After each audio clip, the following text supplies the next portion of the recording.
warahmatullahi wabarakatuh. Waalaikumsalam warahmatullahi wabarakatuh. Gimana kabarnya anak? Alhamdulillah. Materi hari ini adalah tentang mengidentifikasi unsur-unsur yang ada dalam cerita fantasi. Oke. Jadi ini tentang bab 2 ini berkelana di dunia imajinasi. Kemarin anak-anak sudah berkelana di dunia imajinasi tentang puisi rakyat, deh. Ya, puisi rakyat, jenis-jenis puisi rakyat, ada pantun, syair, gurindam, dan lain-lain. Nah, sekarang tetap berkelana di dunia imajinasi dengan teks cerita fantasi atau bisa dikatakan teks naratif, deh. Narasi, naratif, dan teks cerita fantasi. Nah, sebelum materi, anak-anak biar konsentrasi, deh. Ini karena pelajaran jam ke-5 dan ke-6 sudah hampir capek ya. Nah, makanya kita perlu konsentrasi, kita bermain dulu. Coba anak-anak, nanti petunjuknya anak-anak harus mengikuti petunjuk apa yang kalian lihat. Oke. Paham? Apa yang kalian lihat? Misalnya, coba ikuti petunjuk. Berdiri, deh, berdiri biar sudah sesuai petunjuk? Maksudnya apa yang kalian lihat? Mana? Tadi ya konsentrasi ya? Jadi sesuai petunjuknya. Apa yang kalian lihat? Jadi pegang hidung. Abang belum konsentrasi berarti. Pegang telinga. Ada yang pegang telinga? Benar semua, berarti sudah konsentrasi. Silakan duduk. Nah, kita pelajari materi hari ini tentang mengidentifikasi atau ya mengidentifikasi unsur-unsur yang ada dalam cerita fantasi. Nah, sebelumnya anak-anak ada yang tahu cerita fantasi itu apa? Teks naratif atau teks narasi atau teks fantasi itu sama? Apa ada yang tahu? Oke, tidak ribet. Angkat tangan, oke. Nah, contoh dari cerita fantasi itu apa? Kayak dongeng. Jadi anak-anak harus paham dulu cerita fantasi itu apa? Intinya cerita fantasi, teks naratif, teks narasi itu sama bahasanya. Ya. Jadi pengertian dari teks naratif adalah teks yang mengisahkan cerita secara non fiksi atau fiksi secara kronologis. Kronologis itu apa anak? Waktu yang Ya, berdasarkan waktu. Urutan waktu itu disesuaikan. Ya. Jadi Mbak Elisa dipandu bayangan. Apa itu fiksi atau bayangan? Ya, cerita itu berdasarkan imajinasi kalian, bukan pada apa cerita yang sebenarnya. Jadi sampai berhayal, berimajinasi itu namanya fiksi. Yang kedua berdasarkan gaya bahasa. Gaya bahasa bebas. Artinya apa yang ada yang ditulis itu tidak terikat oleh bahasa formal, ya, atau bahasa baku. Jadi bebas, komunikatif, sampai itu bisa mengerti, memahami bahasa itu. Yang ketiga, ide cerita yang terbuka. Artinya ide cerita itu tidak dibatasi oleh ruang dan waktu ya. Jadi kalian boleh menulis idenya apa sesuai dengan fantasi atau imajinasi atau khayalan kalian. Paham anak-anak di sini? Yang keempat, berarti latar dapat menembus ruang dan waktu. Ada yang paham latar itu apa anak-anak? Latar bisa menembus ruang dan waktu.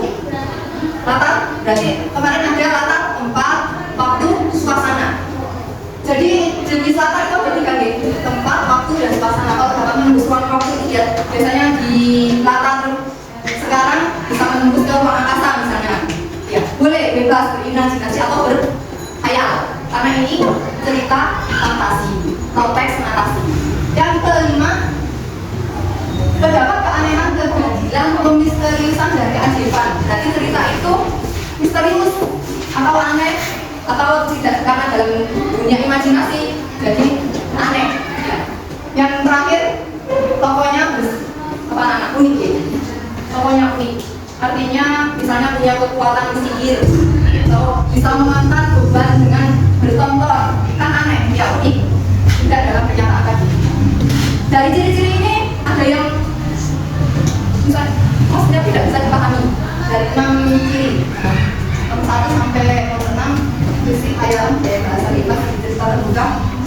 mahasiswa?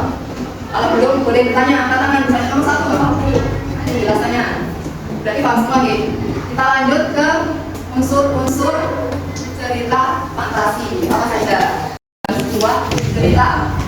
Kalau penokohan berarti karakter gitu. Penokohan itu ada kaitannya dengan karakter tokoh. Misalnya di situ tokohnya berperan sebagai tokoh antagonis. Apa antagonis? Tokoh yang jahat. Terus kalau lawannya antagonis berarti protagonis. Gitu. Dan tapi ada di tiga jenis tokoh ya. Ada antagonis, protagonis dan pritagonis. Kalau pritagonis itu pembantu, bisa membantu protagonis atau antagonis. Paham ya? Itu adalah tokoh dan tokohnya kedua.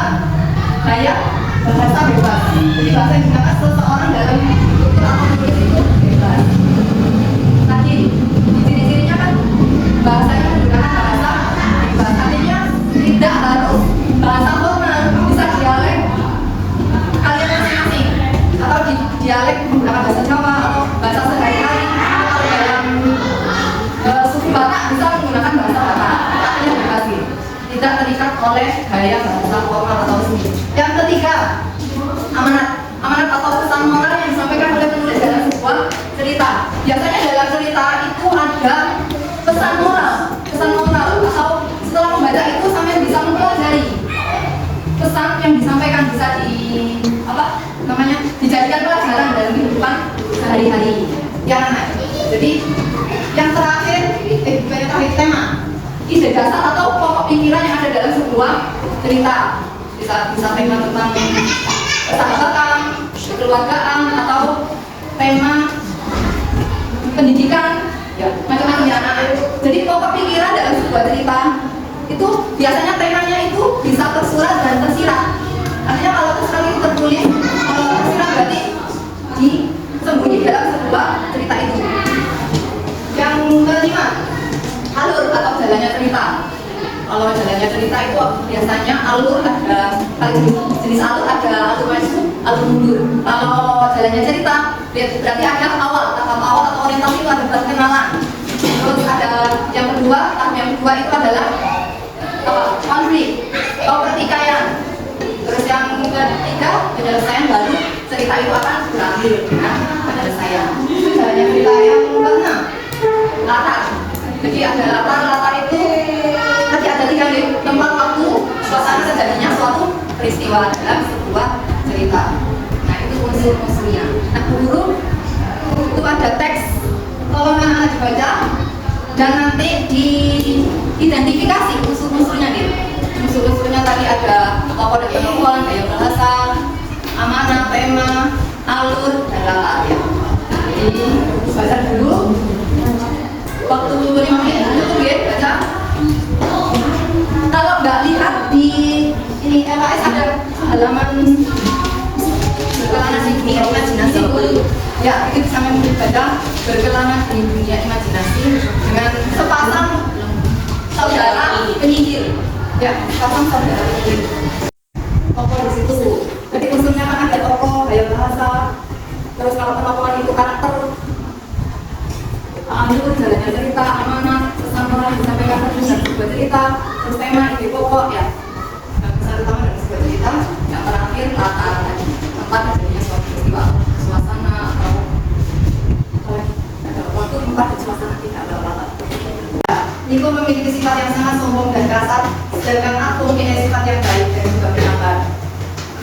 Aku melarang Niko untuk menunjukkan kemampuannya pada teman-temannya, namun karena Niko memiliki kemampuan yang lebih besar daripada aku, Niko pun tidak menghiraukan nasihat aku. Ia mengubah semua benda di rumahnya menjadi batu. Selain itu, ia juga membuat pilihan orang tuanya menjadi batu. Dilanjutkan seterusnya. Nah, di situ tokohnya siapa? Siapa saja? Niko dan Arko. Kalau Niko, karakternya apa? Sombong dan kasar. Sedangkan Arko, karakternya sudah bisa dianalisis atau diidentifikasi ya, penokohannya. Terus latarnya di mana? Tempatnya di sebuah desa yang namanya berarti dua sudah diidentifikasi. Terus yang ketiga, temanya tentang apa? Persaudaraan, liter. Terus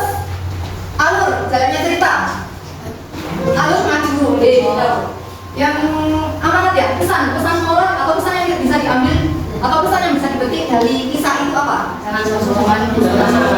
Kita tidak boleh sombong dan kasar. Tahu? Apa lagi? Itu dari Niko yang suka mengubah semua menjadi batu.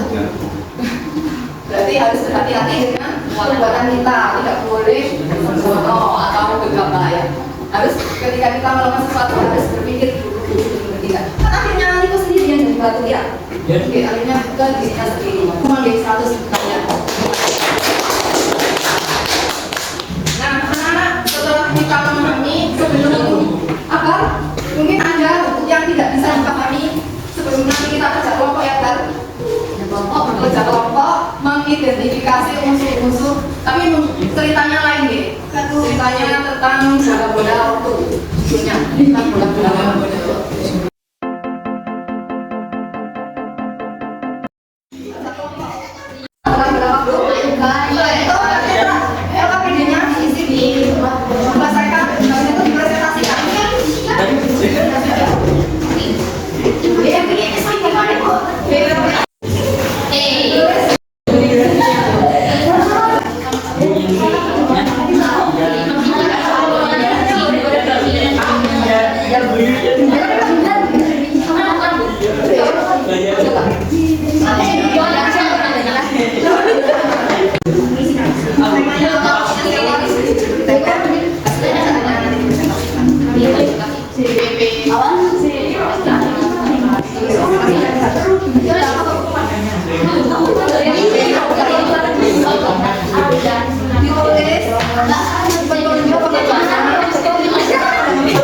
Jelaskan kalau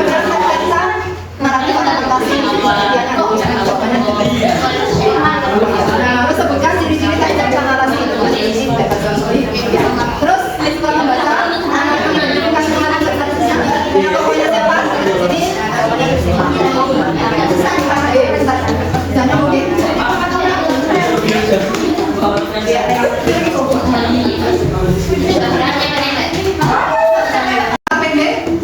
Tinggal dibaca.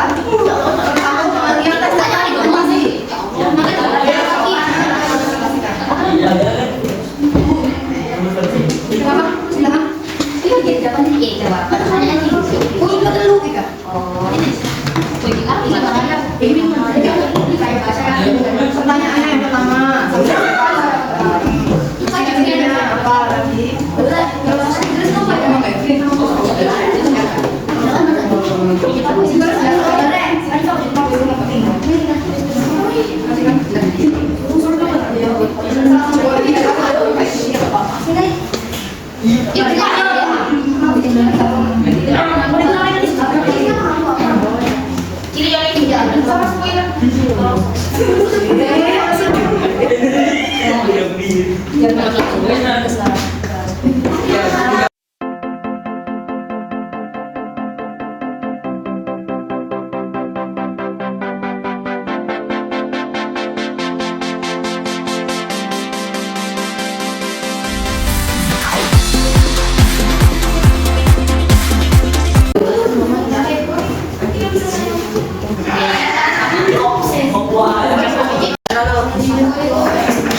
Terima kasih.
dari Kompodalia satu dan ya. Sama tema. Untuk yang lainnya sudah benar semua. Tinggal penelpon sama tema. Ada satu kelompok yang benar temanya tentang pendidikan dan kekeluargaan. Yang lainnya diperbaiki lagi besok. Nah ini anak-anak sudah selesai kita tadi materi tentang identifikasi musuh-musuh teks cerita fantasi. Nah besok pertemuan selanjutnya kita membahas tentang tetap ada dunia imajinasi deh, berkelana di dunia imajinasi, tapi materinya tentang kebahasaan. Jadi menganalisis unsur-unsur kebahasaan dan struktur teks cerita fantasi. Sekian, assalamualaikum warahmatullahi wabarakatuh.